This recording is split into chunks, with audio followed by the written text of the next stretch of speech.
Hello, everybody. Welcome to session A6. Which type of SSD is best for your application? We're happy to have you join us with us. I think we've had a pretty successful event so far, and I hope that you're all enjoying yourselves. Again, my name is Brian Berg. I'm technical chair of the Flash Memory Summit, and I've been in the storage industry since the 80s. If you could back up, please. Thank you. Let's see. Yeah, next slide, please. Very good. And I'm also part of a IEEE group called the Consultants Network of Silicon Valley. We have one of the show floor booths here. So I hope you'll visit that when you have a chance in between sessions. If you go on to the next slide, please.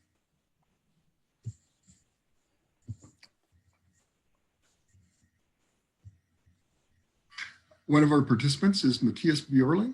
Matias lives in Denmark, and he's got actually a very interesting background with regard to zone namespaces that he'll be talking about during our panel today.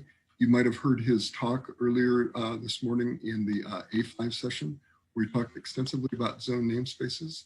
He got his PhD at the University of Copenhagen in Denmark, and the subject of that was actually what became Open Channel and what is now transitioned into zone namespaces. So I, without any hesitation, say he is the key person in the world to talk about zone namespaces. So it's a pleasure to have Matias with us. Thank you, Matias, joining us from Denmark. Thank you. And on to our next slide, please. We also have Karam Malik. He's from Marvell. Karam is a senior technical product marketing manager there, and has worked extensively in the flash industry there at Marvell and previously at Samsung, as well as SK Hynix and Broadcom. So he brings a lot of perspective with regard to particularly Ethernet SSDs and the use of Ethernet in connection with EBOFs or Ethernet bunches of flash. We'll be talking about that during our panel. If we go on to the next slide, please. Our third participant is Moshe Twito. He's joining us from Tel Aviv, Israel. PlayOps is one of the companies. They actually joined us last year, but they're making a big splash at this year's conference as one of the keynoters, and also participation in a number of the sessions. And Moshe is the CTO of PlayOps, and he brings a perspective with regard to their new storage processor that allows connection to SSDs, particularly for databases. And there's also an interesting connection of ZNS with their architecture as well. So that will be part of our discussion today. So if you go on to the next slide, please. Great. Take it away, Matias. You can talk through your slides now. Awesome. Thanks, Brian. Thanks for the introduction. So zone namespaces, ZNS SSDs. It's a new type of SSD. I mean, it's originally came open channel to concepts, and then they became more and more popular, and then suddenly we need to standardize some of these concepts, and it became to zone namespaces. It's a rather new specification within the NVMe Express organization. Was released back in June. It's what it does is it's a new way to store, to kind of collaborate on data placement between the host and the SSD. The idea is that in a conventional SSD, when you write data onto it, the granularity of which kind of the SSD manages this data, maybe it writes it all data in from different applications into a single block, which is a gigabyte large, which means you have random data going into it, which means ultimately it's kind of a log structured approach where you need garbage collection. So on SSDs, this garbage collection is being handled within the SSD. And what ZNS does and enables is for the host to tell the SSD, go place this data into this kind of management unit within the SSD. And when doing that, you get a bunch of benefits. And what's special about ZNS is that it requires both that the SSD supports it, but also your host software needs support for it. Next slide, please. So there's three things that are what you get from ZNS. is that you improve the dollars per gigabyte. This is due to less media provisioning within the SSD. There can be less DRAM, for example. The two other parts is regarding performance. Since there's no traditional SSD garbage collection occurring within the SSD, you also get significantly higher throughput compared to conventional SSD, but you also get significantly better latency. So you get both higher throughput and lower latency. So the two graphs here below, the one to the left, what we're seeing here is where you write randomly to a drive and you fill it up once and then you fill it up twice. And the green line is the ZNS SSD, and the gray line is the conventional SSD 7% overversioning.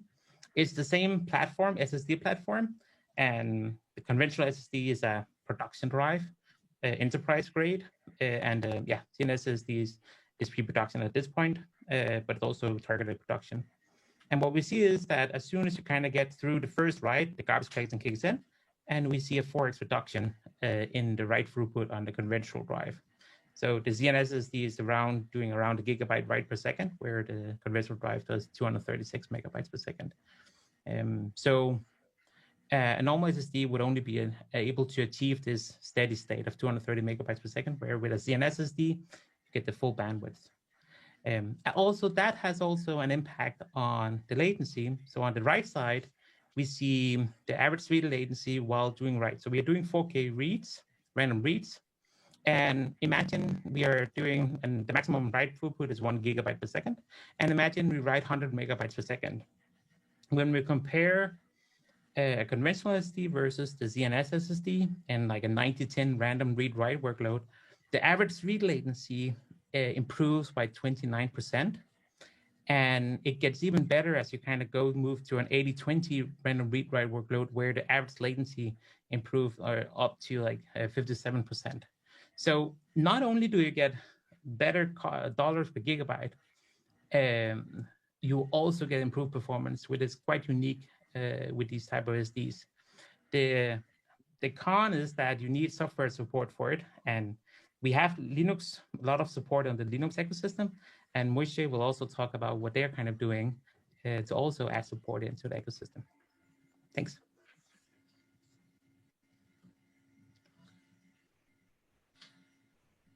So Karam, take it away. Okay, thanks, Brian. Today I will be talking about Ethernet SSDs. It has multiple names: fabric attached SSDs or Ethernet attached storage. So when we talk about storage, first thing comes to our mind, whether is it like a server side or is it on the storage target side. So my part of this presentation will be focused on the storage target side. And let's get started. So one more click, please. First thing, when we look at it, what's current architecture out there in the market and what industry has been adopted is a JBOF, is called just bunch of flash. One click, please.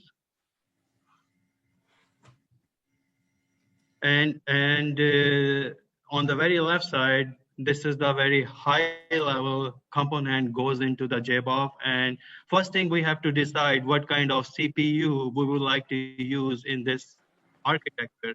That dictates whether do we need a PCI switch in between for fanning it out, and how many DDR are required based on the number of channels does it support. And also on top of it, we need to decide how many smart NICs can goes in a 2U enclosure, right? So when we think about this architecture, it's also start with all the limitation what comes with that, which comes with the CPUs, which comes with the DDR bandwidth, and which comes on the NIC connectivity perspective. And industry has been adopted NVMe drives, and the most important benefit of these NVMe drives are high bandwidth, high throughput, low latencies. And putting these drives behind this architecture challenge the bottleneck of these NVMe drives, and customers don't get the full throughput of these NVMe drives from the 2U enclosure. We always talk about moving from PCI Gen 3 to Gen 4 to Gen 5 from a single drive perspective. But the bigger challenge comes into play when we put these drives in this architecture, which has its own bottleneck from the connectivity perspective, and the amount of CPU is required to process the data, and the DDR is required to pump the data for the data movement in and out to the CPU to the smart NICs, right? The other challenge what we have seen talking to the industry is the reliability and the components, and the scalability is the highest challenge because it adds the higher footprint means you need all these components for the connectivity perspective just to get exercise the data behind NVMe drives, and it's a highly complex and highly expensive solution in terms of cost perspective. When we talk about the amount of DDR is required, the amount of compute is required, and the number of smart NICs needed just for the connectivity, right? And if you click one more, please. And the other question comes into play that, okay, how does this Ethernet SSDs can connect? Where does it connect? And what would be the architecture? And what are the advantages of these Ethernet SSDs?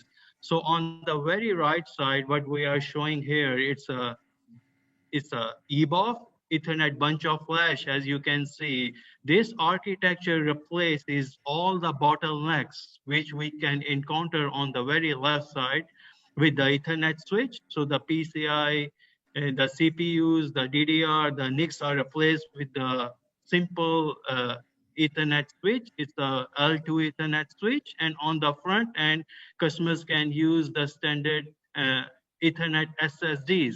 So Marvell has a product. I can talk more about it. We are offering NVMe over Fabric Converter Controller, and we are partnered with Kioxia. They are offering the Ethernet SSDs. Those products can be used to enable the high bandwidth, high throughput, low latencies, and getting the full utilization of these NVMe SSDs and exposed to the host, right? The other challenge what we can, yeah, so better utilization, yep. And the most important thing is this architecture from a 2U enclosure, we can provide the up to 20 million IOPS from a 2U enclosure. We always talk about a single drive performance. PCI Gen 3 gives 3.5 gigabyte. Gen 4 is gonna give 8 gigabytes per second, and Gen 5 is gonna give 16 gigabytes per second. But the challenge is if we put these high performance drives into the architecture, which has its own limitation, the customers are not really getting the full advantages and the benefit of the NVMe drives, and they are paying for it to get the real advantages of using these drives, right? And this architecture can enable all the bottleneck. This Ethernet switch, it comes with 1 terabit all the way up to 12.8 terabit. It's a ASIC, it's a silicon, sits inside a 2U enclosure, and it provides the fan out to the Ethernet SSDs. And the other beauty, this architecture does not provide the high performance. It also provides the better TCO. This architecture provides 50% better TCO compared to the JBOF architecture, which shows on the very left side. 50% is not only about high performance, high bandwidth, but also about better TCO, better costs, and better utilization of the each SSDs. The second thing what we have seen here, when we talk about scalability, how we can scale from one box to another box. This architecture is much more efficient, which provides higher scalability and higher throughput in terms of connecting one EBOF Ethernet bunch of flash to the other EBOF rather than connecting to the top of the rack. On the very left side, we have to have compute, DDR, and smart NICs sitting on the back just for NVMe drives on the front end for the connection. It's like 1-to-1 ratio. Here on the very right side, we don't need to have those components. We can have one. If we want to expand the storage expansion shelf, we can have these Ethernet SSDs connected to the Ethernet switch in an EBOF and can provide high capacity, high throughput, same time low latencies, and better utilization. Next slide, please.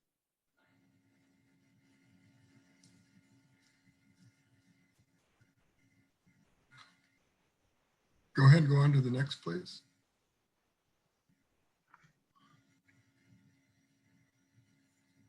Okay, so when we look at it, what is the traditional, how does the traditional storage architectures looks like? On the very left side, you can see we have a compute where our OS resides, and it's our operating system resides and run on the compute node. On the compute connects to the Ethernet switch, and those Ethernet switch connects to the target storage nodes, and those target storage nodes provide some data protection services, and those target storage nodes connects to the JBOF through either a final fiber channel, infinity band, or some other proprietary transport layers.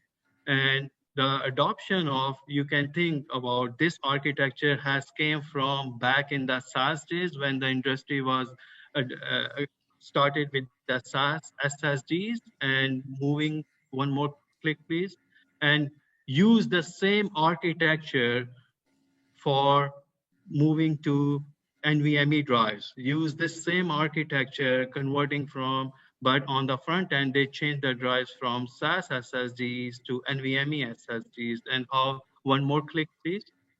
And how we can see we are simplifying this architecture with what we are showing here, a disaggregated storage of NVMe or Fabric target side, either could be used on a ROCK EV2 transport or NVMe over TCP. So this architecture is much more simplified because it's unified the transport layer, the storage, the compute, communicate through Ethernet switch on a ROCK EV2 or NVMe over TCP. And then we have NVMe or Fabric on the target side, connects to the Ethernet switch, which is sitting on the top of the rack. And one more click, please. And these PCI drives can be converted or replaced with the Ethernet SSDs with the EBOF. So these can enable the higher bandwidth and higher throughput of these drives fully exposed to the host and provide with the low latencies application, right? But you can still see it has a lot of components in between, like you need to have the NVMe over target storage node, and how we envision moving forward, it's gonna be more simplified. One more click, please.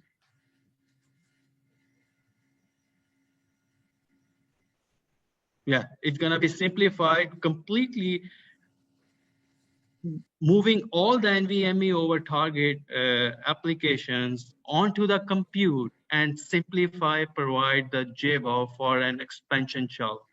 So all the compute, the storage services will be moving, providing an orchestration layer on the compute side and providing the EBOF for a storage expansion shelf for higher bandwidth, high throughput, low latencies, and better utilization.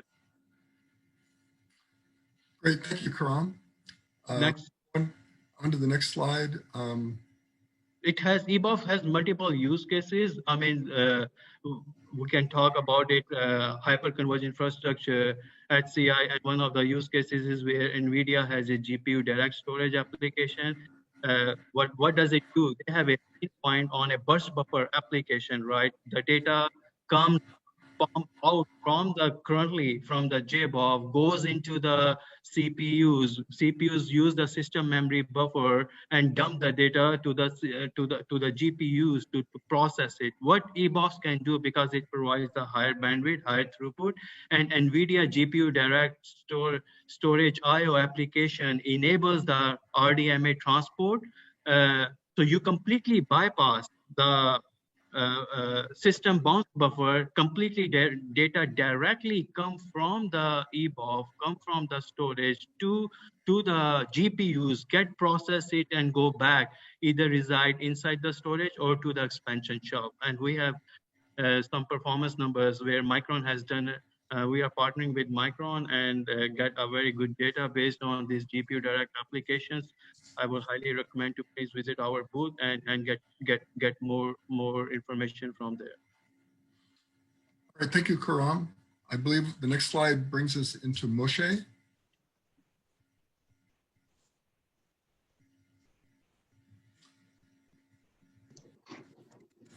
Yeah, take it away, Moshe. Thanks.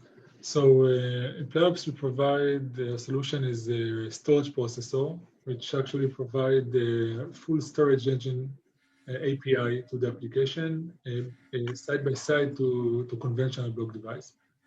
The challenge that we aim to solve is the fact that modern SSDs, especially with NVMe, but even before, performance is very high.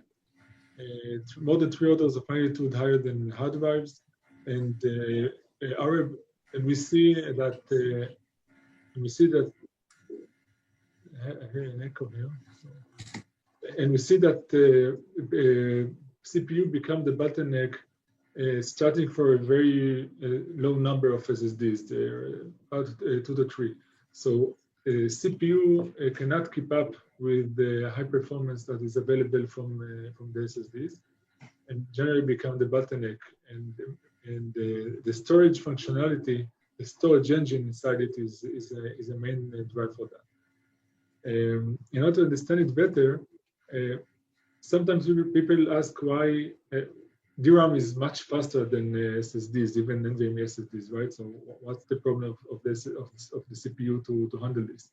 And the reason, and the answer is that in order to persist the data on block storage devices, data is going a heavy transformation to become storage friendly, let's call it, or adequate for conventional block storage. The entities in the software that are responsible for that, called storage engines, prominent examples are RocksDB, InnoDB in MySQL, WireTiger in MongoDB. So data transform from DRAM representation into storage representation, and this transformation incur high processing power for operations like Bloom filter computations, merge sort operations, binary searches over large keys, and also has a significant data amplification. By data amplification, I mean read and write amplifications.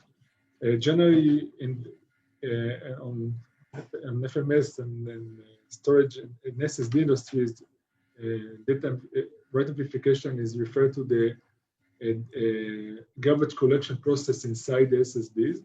But actually, if you look at the overall data amplification in the system, the storage engine contributes generally much more write amplification than what is going on inside the SSD itself. Typical numbers for LSM3, which are considered write optimized data structures, the numbers are between 20 to 40 write amplification. Read amplification numbers are sometimes even larger.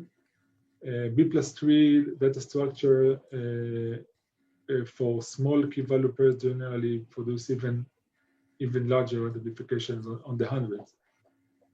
So all in all, when you look at the complete stack,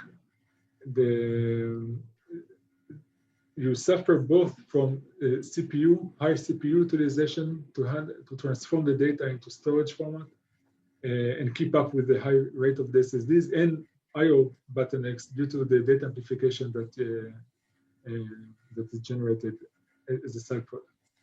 Another issue that we identified from customer talk is the reliability issue.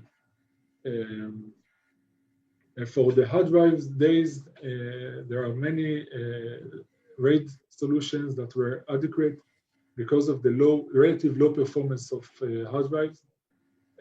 When data center migrated into SSDs,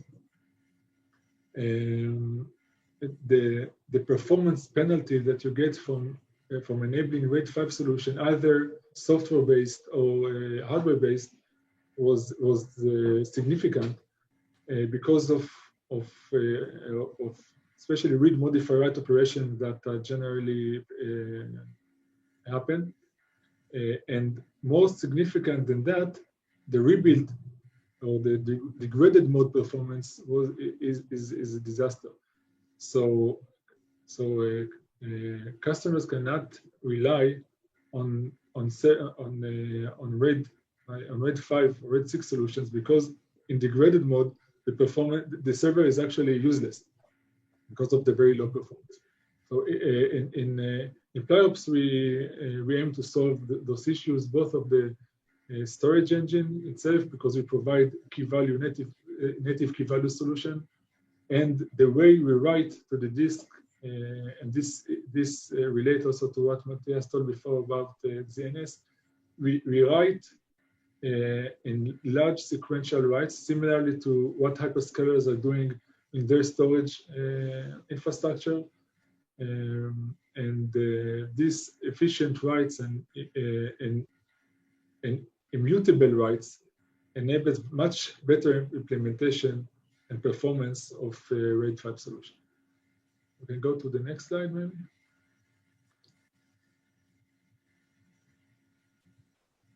So this is some breakdown of IO efficiency. If you look at the initial raw data set, we have multiple sources of data and IO amplification. Internal fragmentation is something that is prevalent in data structures like as a B-tree and some hash table implementations. LSM-tree, by the way, are much better in that regard. If you look at system administrators, generally over-provision volumes to withstand future needs, and many times they are not needed. And we're talking here about local storage, even, and I'm not talking about external storage. If you look at systems that are built around local storage with virtual machines or bare metal, then many times the system administrator over-provision the volumes that they're going to use, because they don't know exactly how large the data set is going to be, which also reduce the utilization. And in order to handle the reliability issue that I mentioned before, there are various solutions to that. It's huge space. Here we depicted the simplest solution, which is RAID. We have one more minute, Moshe. Oh, okay. So we're deploying RAID 10. So this is another impact. And okay, we can go to the next slide. I'll try to make it fast. So by having all the storage functionality offloaded into hardware, and we're doing this with the highly efficient data structure that we invented, which very low read and write amplifications.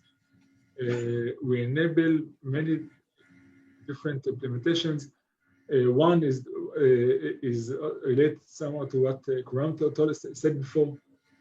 By offloading all the data protection, the storage engine, and compression, encryption, all stuff into hardware, we can be matched with a DPU and have a CPU-less storage node that improves cost and performance. On the other hand, it's not depicted here, but you can look at even of today's architecture. The CPU is busy with storage stuff and network stuff, and by plugging in DPU and the PSP, power storage processor, you can offload all the other functionalities that are not core functionalities from the CPU, and let the CPU run on the application.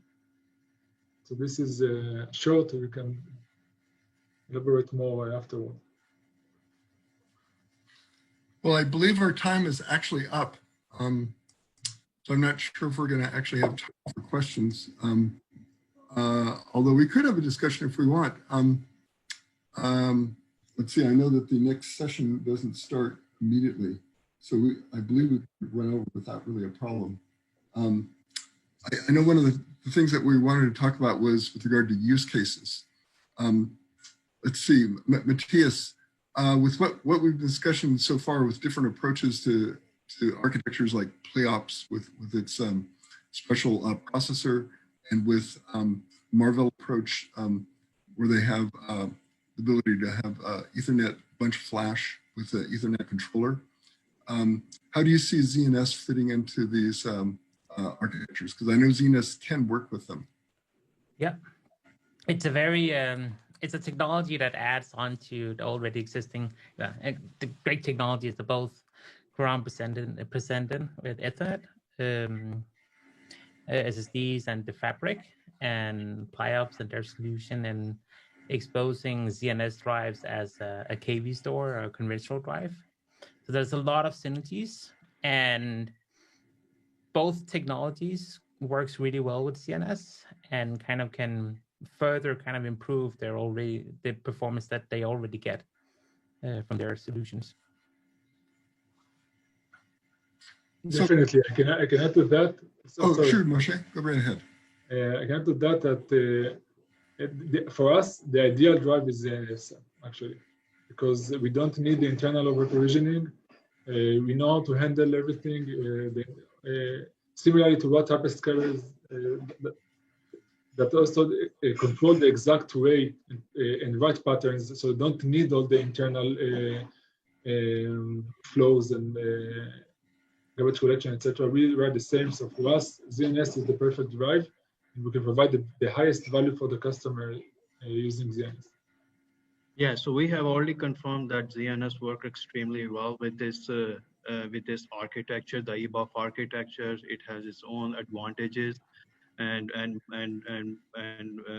the better utilization. So yes, there is no issues working. What we see working ZNS with the fabric, and in fact, we will see more data coming out and published by Marvell on the ZNS, the fabric attacks. So how about comment? Sure, go ahead. And with PlyOps, you can even, as I said, we expose block API and key value API. With block API, you can integrate any file system and get the benefit of ZNS with no need to any changes to the ecosystem. This is a very nice benefit. Great. Yeah, so Marvell controller already support the ZNS, and we have seen no issues. Yeah, you can get the full bandwidth of. And the other. Go ahead. What kind of adoption are you seeing so far with regard to ZNS? Do you have a good feeling for that, Karam? Adoption of ZNS? Yeah. How many of your customers are actually implemented ZNS with their Marvell controllers? Actually, it's in the early innings at this point, right? Customers are also adopting in terms of they are running some benchmarks and would like to see what are the performance advantages they can get and what application suit best based on their needs. So adoption is challenged to answer the percentage rate, but I can say that there is a good momentum there with what can be done with this ZNS drives. Yeah. So, Matias, do you have a good feeling for implementations out there in the field? I mean, you're at WD, and I'm sure you have a feeling about how many folks are using that. I'll echo that there's a good momentum. I think there is a big interest from hyperscalers. Multiple hyperscalers are looking into this technology, either to go on to CNS directly, or they maybe have open channel SSD architectures when they're converting over to CNS. There's a lot of synergies here. We see it both in the hyperscalers, we see it in all flash array vendors. But most importantly, when these big customers or adopters go out, they need multiple sources. And what we also see is that there is a lot of vendors that are building ZNS drives. I am not aware of anyone not doing it at this point. So that means that there's a good market for adopters and customer and SSD vendors customers to actually get ZNS drives if it were just one vendor, it would be hard to take off, but I have a hard time mentioning anyone who's not doing a ZNS product or reference platform. Now, how about with regard to QLC? Because ZNS has a good benefit for QLC, which is obviously the less expensive for self-flash. Do you see, are they particularly oriented toward QLC, or do you have a feeling for that? There's both use cases for TLC and QLC. The great benefit with ZNS is that we get this 3 to 4 to 5x write amp reduction. So suddenly we can use QLC in environments where we previously used TLC. But we have, there's ask for both. So TLC is very interesting for people that does databases, high IO workloads, and QLC is really interesting for medium-sized workloads and capacity, where performance is less important. So I see a lot of ask for both of them. Both for, I don't see it as only a QLC. I see it as kind of the even for both types. Great. Well, we're going to have to wrap up the panel here, but I thank you very much for Matias coming to us from Denmark, for Moshe from Israel, from Karam coming from San Jose, and I'm actually up in Oregon right now. So 4 parts of the world coming to you. I hope you'll all enjoy the rest of the conference, and thank you very much for joining us on this panel. Thank you. Thank you. Thank you. Thank you.